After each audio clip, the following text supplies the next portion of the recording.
Wow, big yawn.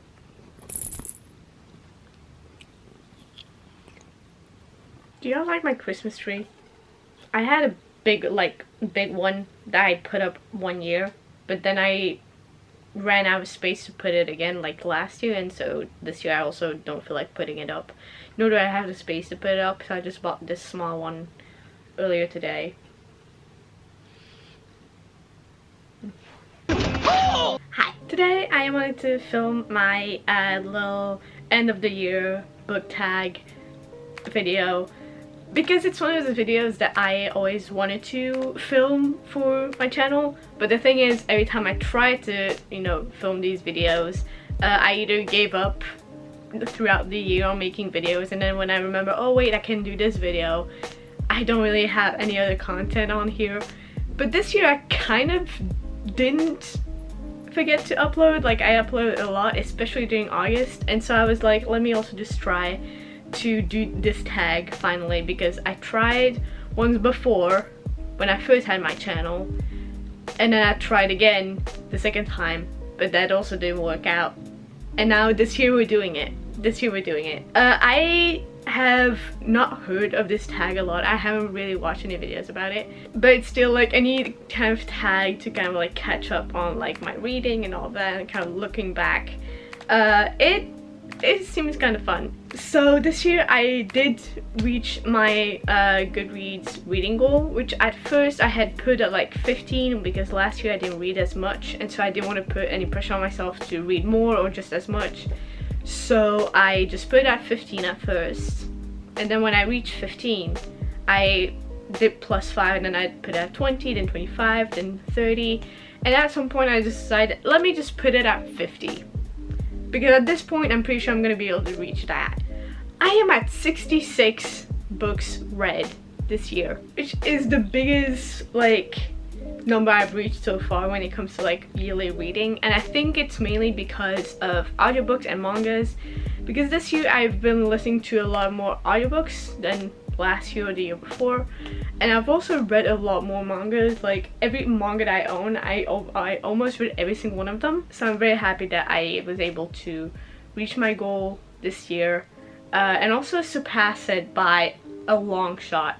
Like, did I use that phrase right? I have no idea. But I'm very happy that I reached it, and I'm very happy with the number, and I'm pretty sure I'm gonna be able to reach 70, because I only got 4 books left for that, and there's still a little time during the month, because it's the 17th, I think? No, it's not the 17th. It's the 15th of December.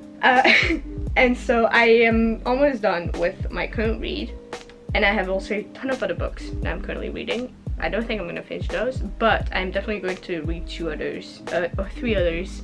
They also have an audiobook, just to get to 70, because I decided I wanted to have a round number. If I had 65 books right now, I wouldn't have like put too much pressure on myself to reach the 70 mark, because it's kind of like a rounded number, you know, like 60 and a half, no, halfway, you know what I mean. But since it's the number 66, it's just one too much for me to stick to where I'm at now, so I'm gonna reach the next, like, you know, yes, let's get into the question. Are there any books you started this year that you need to finish? Yes.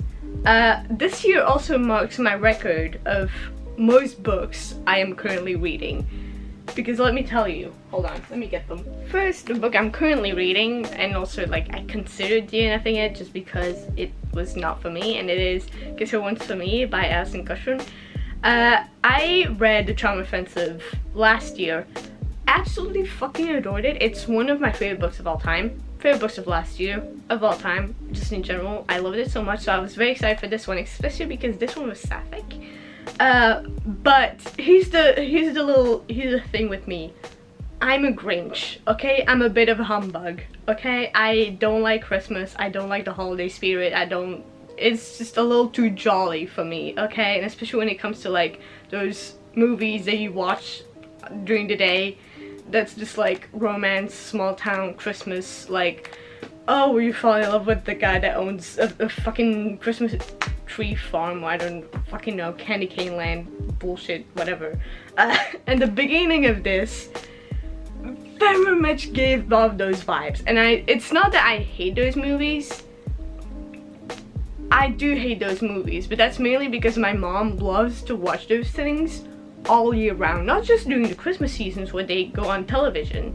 No, it's all year round. Because she likes that it's always ends up with like a good, like it's always a good ending. It's always a happy ending. And so when I still lived with my mom, I was forced to watch those things daily. And no, I don't like them. It's cheesy, it's annoying, it's always the same. I don't like it. And the beginning of this was very much giving off those vibes. And also, I come to realize that usually the writing style for like contemporary romances, I genuinely don't like.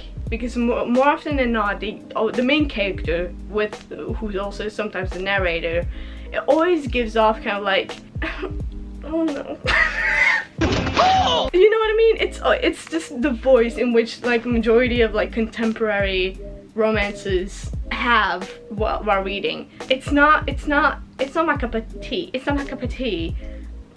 I think it's also because of the audiobook that I'm listening to it, because I'm not really reading this like physically entirely, just like I did with the Charm Offensive. I'm mostly just listening to the audiobook, and I don't like the narrator. I don't like it. But yes, I am almost done with it. I am definitely going to finish it because right now I am enjoying it a lot more. So I'm definitely going to finish it because it is Alison Coshrun and it's Suffolk. And you know, whenever it's the holiday season, even though I don't like Christmas, I still want to read something that's kind of like a bit more festive and a bit more with like Christmas themed, even though I know I'm going to hate it because every single book that I've read so far that has like Christmas, that's around Christmas, I have despised. No, thank you. Bye-bye. Next is Firekeeper's Daughter by Angelina Bouley, which I started, I think at the beginning of November, if I remember correctly. I think so. I started it. I'm this far in. Again, I'm listening to the audiobook, but for some reason I don't know why I didn't continue this, because this book is right up my alley and like this bitch. But the thing is, I was listening to the audiobook while playing Mario Kart when I first started it, and also my grandma is here, and my grandma ruins my reading mood. So I think I'm gonna give this one another shot next year. Probably, definitely, because this book is so far up my alley and this one has been on my TBR for so long. I'm annoyed at myself that I haven't finished it yet, and I'm very happy that I finally started it. I also need to finish it, so that's what we're gonna do. Next is 5 Survive, which is a bud read that I'm doing with Kenzie, Steph, and Alyssa, who are my Discord friends, and Steph actually also has a YouTube channel, so I'll leave it down below. And yeah, I'll also link both Kenzie and Alyssa's bookstagrams, just so you can also follow them on there, and it's a fun time. We all decided to read Holly Jackson's books together, just because first me and Steph read Good Girl Bad Blood? Good Girl Bad Blood together.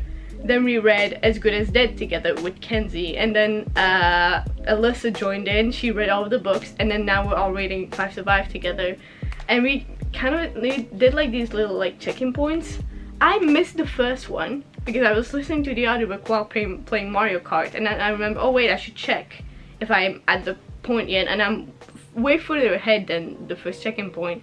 And I stopped at the part where there are disembodied voices. This is not a supernatural novel. What the fuck do you mean? So yeah, I'm very excited to continue this one. This one I'm definitely going to try and continue this month. I'm not gonna make any promises because I mean, right now we're all caught up to the first checkpoint. So the next one would be like a bit further than 50%. So that's exciting. I'm scared, but also very confused, but also very excited for this book. Next is Gideon the Ninth by Tamsyn Muir. Muir.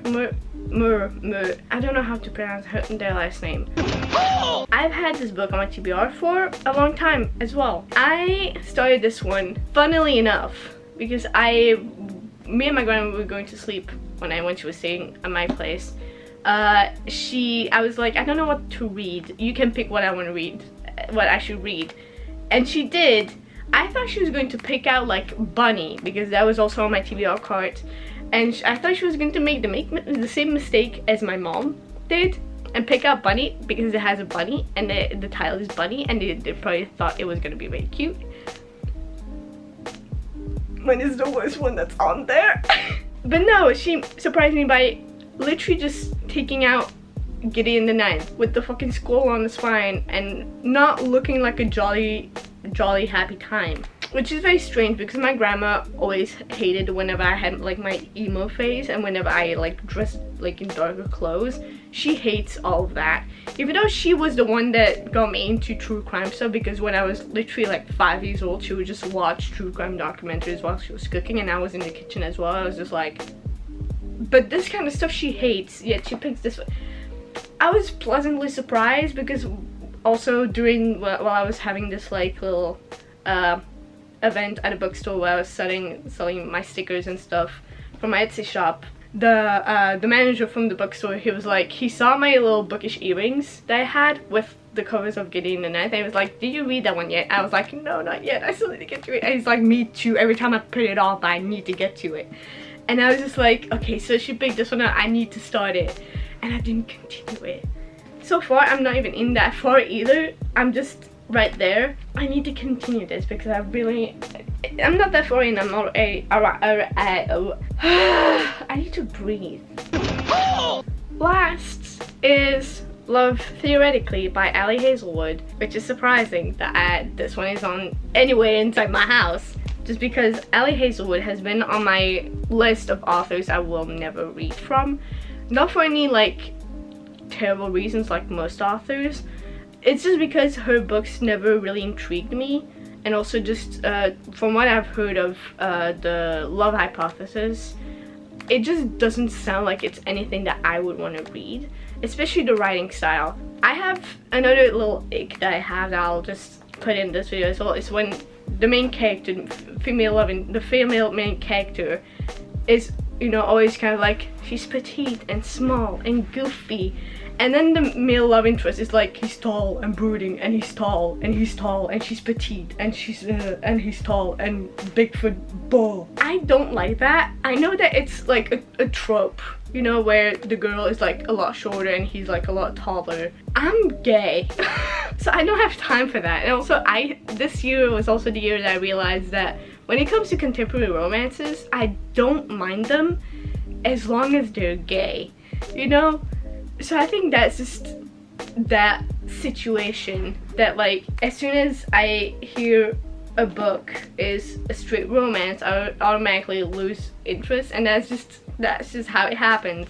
However, Mel Reeds was reading this on one of her reading sprints on her Patreon, and she was raving about it, and like the thing she was saying about it, like she was relating to the main character a lot. It sounded like I would be called out as well, and I was like, alright, bet, and I bought it, and sure enough, I've been called out.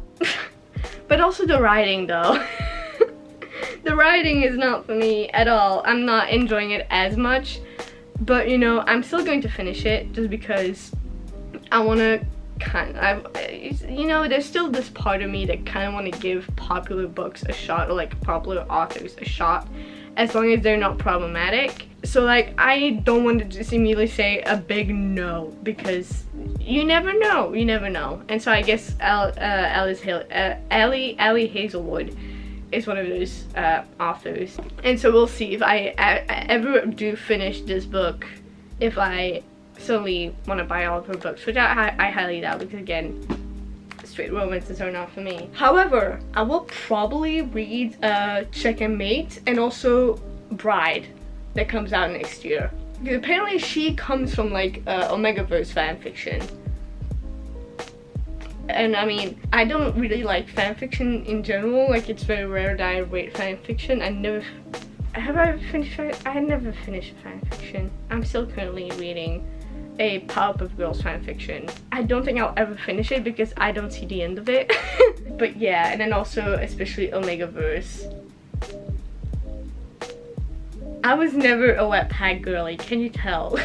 Do we have an autumnal book to transition into the end of the year? Which I don't know what that means, so I'm just gonna pick out a book that is like you know, would fit autumn, but then also can like transition from like Christmas to New Year. And that is The Mitford Murders by Jessica Fellows, which again has been on my TBR for a long time. I first bought this book in Dutch when I thought I could read in Dutch, but then I started reading in English and I hated reading in Dutch. And so I bought it back again in English just because I still want to read this series. It's, from what I recall, let me not spew bullshit and actually read the back of this. Murder on a Train, 1919. Louisa Cannon dreams of fleeing London and most of all her dangerous uncle. Her escape is a job at Astle Manor, where she becomes a nursery maid, chaperone and a confidant to the Mitford sisters, especially 16-year-old Nancy. My mom's name is Nancy, fantastic. But then a nurse, Florence Nightingale Shore. There were nightingales.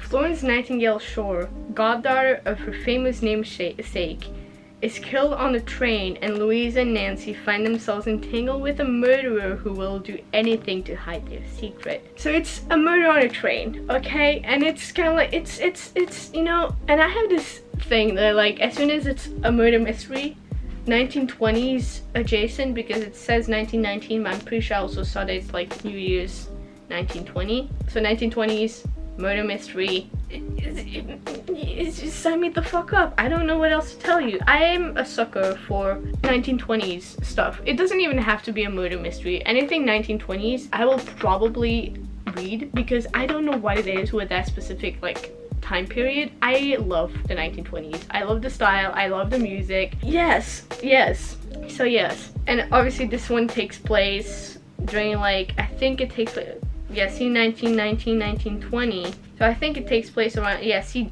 January 2020, 1920. January 1920, and so that's where it starts. So it's a good transition, okay? It's a good transition from like New Year's, because it is in January, so I'm probably gonna read this as like attempting for it to be my last read of the year, but then I wouldn't care if it transitions into, you know, my first read of 2024, which I'm very concerned about. I don't understand how it's already 2024. It's so weird, because it feels like it was last month that I finished my very first book of the year when I was in a reading slump. Like, I was depressed, bro. Oh my god.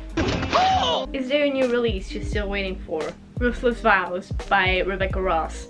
Listen, I read Divine Rivals earlier this year, just completely randomly, just because a bunch of other people on Discord and the Patreon book club that I'm in, started reading it, and they were raving about it, and I was like, it's not that expensive on Kindle, let me get it.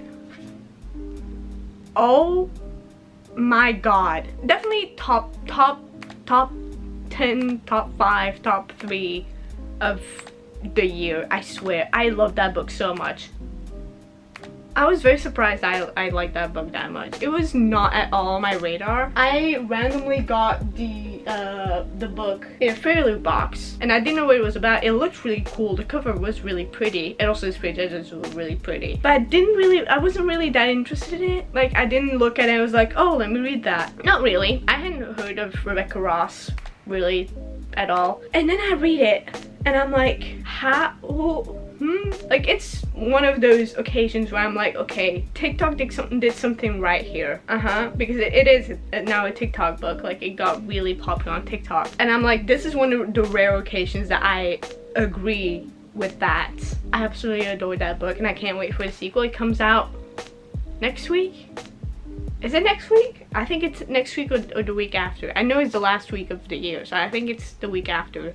I was on a bug buying ban, but you know, it's the end of the year, and next year is gonna be my no buy year. I might just be able to just, you know, just a couple more this year, so I don't have to spend it on next year. It can still count, you know? Anyway.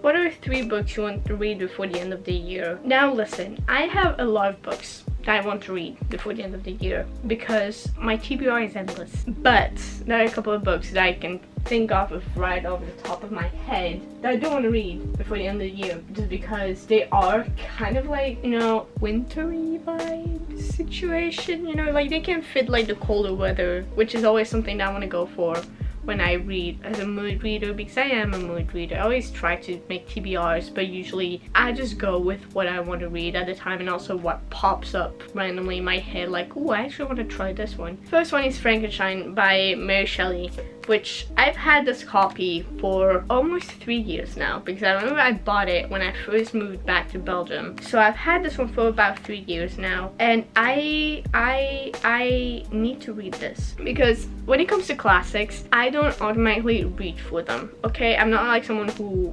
really wants to like read classics unless I read a book that is like heavily inspired by a certain classic. It immediately makes me want to read the source material, you know what I mean?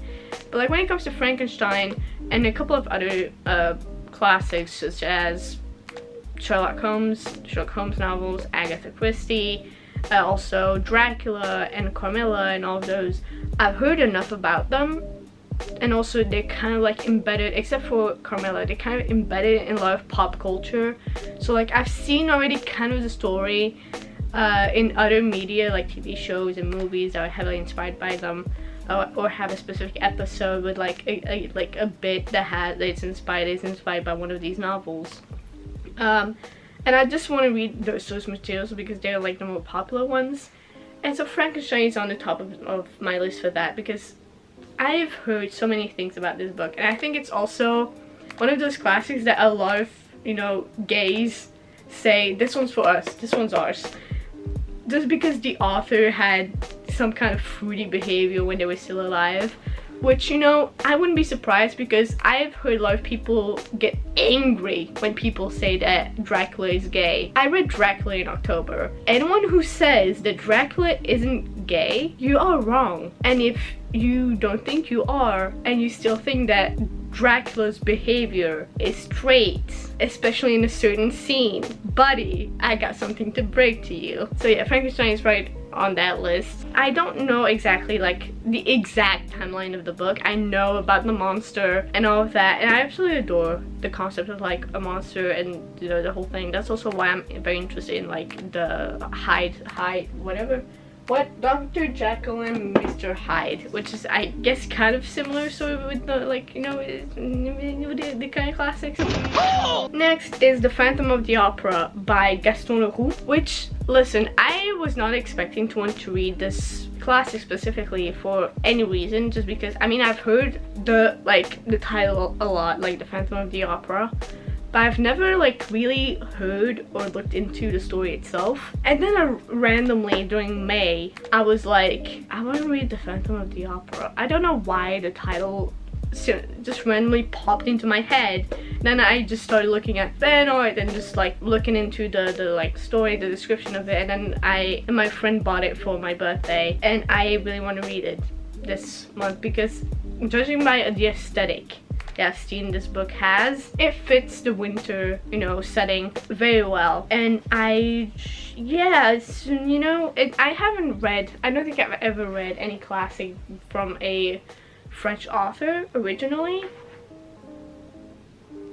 so this is good. This is going to be a first, but I'm very excited, especially because, listen, one of my favorite animated movies of all time, Monstre à Paris, which in the English title of it is A Monster in Paris, I believe. It's randomly getting very popular now on TikTok, like the main song of it, even though it's the English version. The English version is absolutely horrid in my opinion. The French one is way better, but anyway, that movie is close to my heart, okay? I love that movie so much. I used to rewatch it on a loop every time I watch it, because I remember it exists and it makes me very happy.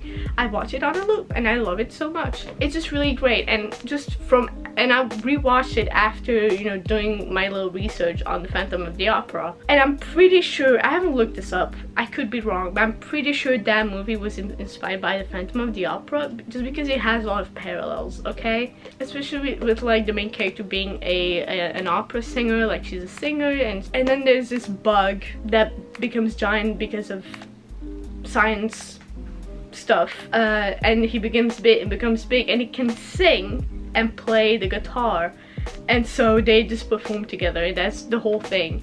And so just it just reminded me a lot of the Phantom of the Opera. So now I'm even more excited to see if I can see any more parallels between this and the movie. And I'm just overall very excited.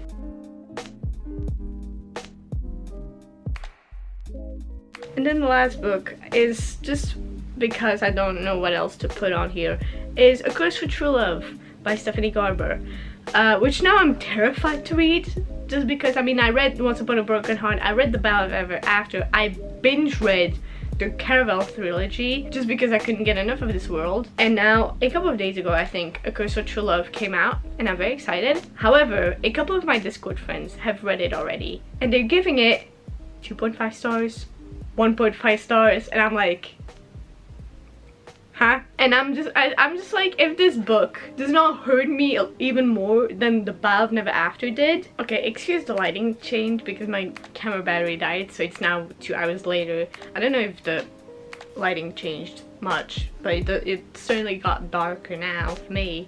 So I don't know if it's also visible on camera, but we're back. I forgot what I was talking about. A Curse for True Love. So yes, a bunch of my Discord friends gave it 2.5 stars, 1.5 stars, which is terrifying. And I just decided that if this book either doesn't heal me from The Ballad of Never After or hurts me even more than Ballad of Never After, I will just pretend that A Curse for True Love does not exist and I will make up my own ending. Because I also heard that Stephanie Garber has like a ton of different like variations of the ending depending on which edition that you have. Like, I think there's a difference in the Barnes & Noble edition. I think there are multiple Barnes & Noble editions that have different endings, but the only like canonically correct one is the one that's like regular, like the regular published ones. I don't know if there's a difference in the like Fairloot or like potential Illumicrate ones.